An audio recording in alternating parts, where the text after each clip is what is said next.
Hello dear student, আজকে চলে এসেছি স্ট্র্যাটেজিকের অন্য একটা টপিক নিয়ে। তবে আজকের টপিকটা কিন্তু অনেক ছোট হলেও কি এর কিন্তু অনেক ইম্পর্টেন্স আছে। এবং আজকের টপিকটার নাম হচ্ছে নিকনেম অফ ইন্ডিয়ান রিভার্স, ভারতের নদীসমূহের ডাক নাম। কোন নদীকে কি নামে ডাকা হয় সেইগুলোই নিয়ে চলে এসেছি আজকে। শুরু করছি। যেমন কি বাংলার দুঃখ কোন নদীকে বলে? বাংলার দুঃখ দামোদর নদীকে বলে। ত্রাসের নদী তিস্তা নদীকে বলে। বিহারের দুঃখ কোশি নদী। উড়িষ্যার দুঃখ মহানদী। আর হচ্ছে আসামের জীবনরেখা ব্রহ্মপুত্র নদ। বেসিক্যালি এগুলোর নাম হচ্ছে, যেমন কি আমি একটা এক্সাম্পল দিলে বুঝতে পারবে। যেমন কি দামোদর নদী কোথায় আছে? দামোদর নদী কিন্তু বাংলাতে আছে, পশ্চিমবঙ্গে আছে। এবং দামোদর নদীর জন্য খুব বেশি ফ্লাড হয়, ঠিক আছে, অনেকটা জায়গা ভেসে যায়, তারপরে কৃষি জমিগুলো ভেসে যায়, তার জন্য অনেক মানুষের অনেক ক্ষতি হয়। তার জন্য এটা বাংলার দুঃখ বলা হয়, ঠিক আছে। তেমন সেম কোশি নদীর জন্য কোশি নদী অনেকবার নিজের কোর্স চেঞ্জ করে, যার ফলে অনেকবার ফ্লাড হয়, তারপরে কৃষি জমি ডুবে যায়, ঠিক আছে। এই জন্য এবার কি করতে হবে তাহলে, কোন নদী কোন স্টেটে আছে সেটা একবার মিলিয়ে পড়তে হবে, ঠিক আছে। বিহারের দুঃখ তো কখনো দামোদর নদী হতে পারে না, তাই না? তো বিহারে যে নদী আছে সে নদী বিহারের দুঃখ হবে, যেমন কি কোশি নদী। এবার উড়িষ্যার দুঃখ হচ্ছে মহানদী।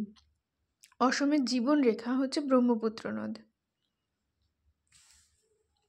নেক্সট হচ্ছে অন্ধ্রপ্রদেশের জীবনরেখা মানে হচ্ছে যেখানে, যেমন কি অন্ধ্রপ্রদেশে যদি আমরা ধরি, অন্ধ্রপ্রদেশের মানুষজন, অন্ধ্রপ্রদেশের অনেক কাজকর্ম যেটা হচ্ছে গোদাবরী নদীকে ঘিরে হয়।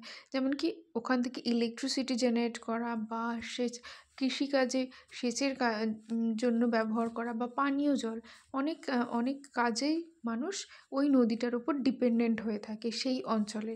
সেই জন্য একে অন্ধ্রপ্রদেশের জীবনরেখা বলে। অন্ধ্রপ্রদেশের জীবনরেখা গোদাবরী নদী। তেমনই মধ্যপ্রদেশের জীবনরেখা হচ্ছে নর্মদা নদী। কেরালার জীবনরেখা হচ্ছে পেরিয়ার নদী। গোয়ার জীবনরেখা হচ্ছে মান্ডবী নদী।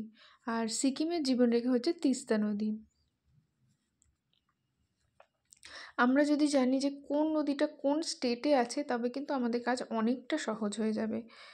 দক্ষিণ ভারতের জীবনরেখা কাবেরী নদী। হিমাচল প্রদেশের জীবনরেখা বিপাশা নদী। বৃদ্ধ গঙ্গা গোদাবরী নদী। গোদাবরী নদীকে বৃদ্ধ গঙ্গা বলে, ঠিক আছে। আর দক্ষিণা গঙ্গা হচ্ছে গোদাবরী নদী। দক্ষিণা গঙ্গা কাকে বলে? গোদাবরী নদী। বৃদ্ধ গঙ্গা গোদাবরী নদী। লবণাবতী, এটা হচ্ছে লুনি নদীকে বলে, সল্ট রিভার। তাহলে লুনি নদী হচ্ছে সল্ট রিভার বা লবণাবতী। নেক্সট দেখে নেব লোহিত নদী কাকে বলে? ব্রহ্মপুত্র নদকে বলে। সূর্যের কন্যা বলে হচ্ছে যমুনা নদীকে। আর হচ্ছে মৃত নদী হচ্ছে ঘরঘরা নদী। আর হচ্ছে স্বচ্ছ নদী হচ্ছে উমঙ্গট নদী। অর্ধগঙ্গা বলে হচ্ছে কাবেরী নদীকে। নেক্সট দ্রুততম নদী যেটা হচ্ছে তিস্তা নদী। আজকের টপিকটা খুবই ছোট ছিল, তো আজকের টপিকটা এখানেই শেষ হচ্ছে, কিন্তু ইম্পর্টেন্স আছে এটার অনেক। তো এটা খুব তাড়াতাড়ি দেখাও হয়ে যাবে, মুখস্থ হয়ে যাবে, 10 মিনিট লাগবে হার্ডলি। তোমরা দেখে নিও, আর ভালো লাগলে অবশ্যই লাইক শেয়ার অ্যান্ড সাবস্ক্রাইব করে দিও। কারোর যদি পিডিএফ লাগে তবে নিচে টেলিগ্রামের লিঙ্ক দেওয়া আছে, ওই লিঙ্ক গিয়ে টেলিগ্রাম থেকে পিডিএফটি ডাউনলোড করে নিতে পারো।